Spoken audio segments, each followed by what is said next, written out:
looking at that, just thinking, that is really bizarre. Well, yeah, you got your own ideas. Maybe it was purely some kind of randomized guess on there. They thought that we would thought it was cute. But then again, Rob, one last thing. Most people do think it goes over their heads. They don't think about it. Yeah, but you know what? I look at that and I do know one thing that's true. The very first episode of the Lone Gunman series, which was the spin-off of the X-Files. So the very first episode. And we showed you that, and do you have the clip still on the computer? I don't know if I still have that clip. I can try to find it, but if you remember the very first episode of the Lone Gunman series, a plane is hijacked remotely by internal CIA, government agent operatives, and they are planning on flying that plane into the World Trade Center. And at the last minute they are saved because the smart guys on the Lone Gunman figure out how to bypass the autopilot, the remote control, and the pilot's able to go by it, and so everybody is safe. But do you know when that episode aired, Rob? 10 years before the event itself. No. March of 2001. Oh, early that year? Early that year. March of 2001 was the first episode of The Lone Gunman. Well, they've been planning it ever since they built it. I'm beginning to see that. Well, I have one of these days, maybe I'll show that latest video that I just picked up called Missing Links on 9/11. It looks like it's pretty well done. I believe it's Stanley Kubrick's film. And Kubrick is really big in Illuminati. He's another Mel Gibson. They have these certain filmmakers who are their favorites, who perpetuate the agenda and the subliminal messages they want to convey to you so that you will become programmed to go along with this or comply with it by not asking questions. I have in my deep thought said to myself, why did Stanley Kubrick make a movie called A Space Oddity 2001? Space Oddity? That was a spin-off, a mockery or a spoof of Oddity. It was called A Space Odyssey. Oh, Space Odyssey. Like sorry, the Homer. Space Odyssey. That's right. Space Odyssey 2001. And then in 2001, a tremendous mega event happens. He was referring to that. These cabal, these families, they're magicians. In other words, they take spiritual energy. I know you don't know. Well, you go ahead. I'm just simply. They take spiritual energy. Okay, we're all made of spiritual energy or vibration. Everything vibrates, especially sentient beings and living things. Even rocks have a vibrational energy field around them. And quantum physics is actually being forced to admit these things. They've done experiments on DNA, and it responds positively to positive thoughts.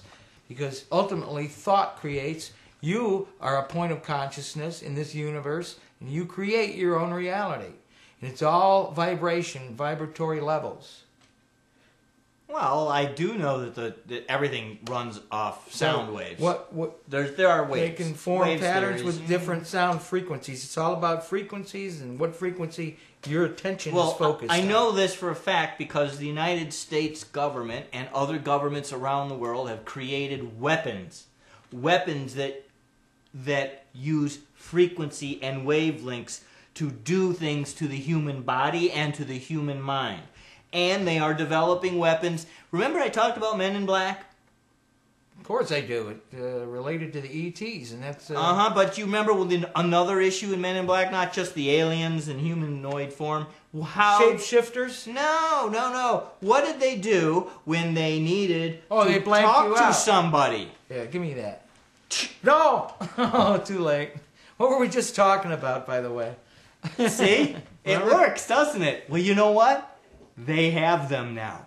They have been testing. Now, that's not me. That's Wired Technology talking about the fact that they have created little light beams that they've learned how to use on people to create, and I can't remember the name because I'm not a person in this field, but it's a retrograde amnesia.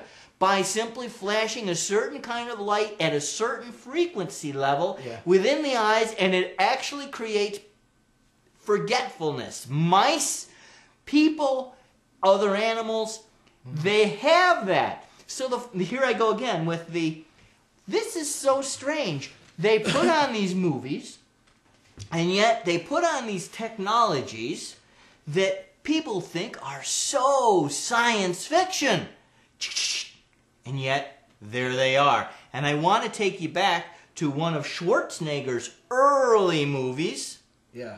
And I can't remember the name of it, but I do know that's the one where he went to Mars. Yes. Total Recall. It's part of his subliminal character imprint. Do you remember in Total Recall when he went through the modern airport, what happened? Do you remember all of a sudden just bones going through because the total X-ray machine watches you as you go through? Yes, and they got those now. And I've been telling you for a while, they have those in airports now, folks. They get to see your entire little skeleton frame as you go through. And yet that was considered so science fiction, and now the memory reducer. Let me finish my thought before you use that on me. And you just awoke me because you did it another time. See? Oh, that's right. What I was going to say was Stanley Kubrick, along with Mel Gibson, these guys... Kubrick was... Some conspiracy theorists believe that he did the moon shots, actually. And that may or may not be true. I'm inclined to believe they were filmed in a studio somewhere. Now, Kubrick also did a film called 2001 that we mentioned before. Did he do an update to 2010? Yes. Did he do? In other words, something's going to happen in 2010. These are all related to portals or frequencies and our alignment with in the galaxy relative to the other planetary bodies and the central sun, the center of the galaxy. It's obviously very complex and very esoteric, and it's a stretch. But it's important that I maybe plant a seed, I think. In 2001, I believe it was his prediction or his way of telling us that they're going to, they had to open a portal or a stargate, sometimes called, in 2001 as things progress toward this dwell point in our cycle of time. And the Mayan cycles have to do with this as well, those of you who have read about that. Who is Hal? Hal, the computer, the one-eyed who appears in Wall-E, the new movie, and also in Eagle Eye. Lately, there's been a bunch of them where the one-eyed computer takes over, okay, in the interest of security. Well I haven't seen that one. The thing is, Kubrick's thing was actually foreshadowing the event in 2001. They knew they had to create a mega event. Now, I've come to find out and believe that not only was 2001, but 9/11 meant to justify further war and further domestic police state measures and Patriot Act and everything. Oh, it's coming. It was not only that, it was also a magical ritual on a massive scale meant to affect the entire mass consciousness. There is a mass consciousness. We're all connected on a certain level. And so much for I'm getting this all out there. It's my last show, and you got to give me that. I'm giving it to you. So when I get where I'm going... give it to you right there. Yeah. Maybe when I get where I'm going, I'll explore more of these things. But my mass consciousness hasn't gone to that level. I may someday get to that level. We can't fight them with guns anymore, folks. They own the best technology. They do own the best technology. The question I always have, though, is when it comes right down to it, if it does come down to some kind of skirmish or battle, Rob, all of the, I don't know how all the psychic conditioning can fight those. If you're focused and your consciousness is focused on that, then it will tend to come to you. You will attract it. By virtue of the law of attraction, which is in all religious ancient cultures, has always been followed and regarded. The law of attraction. The energy that you create tends to attract like energy. And more and more people find this out.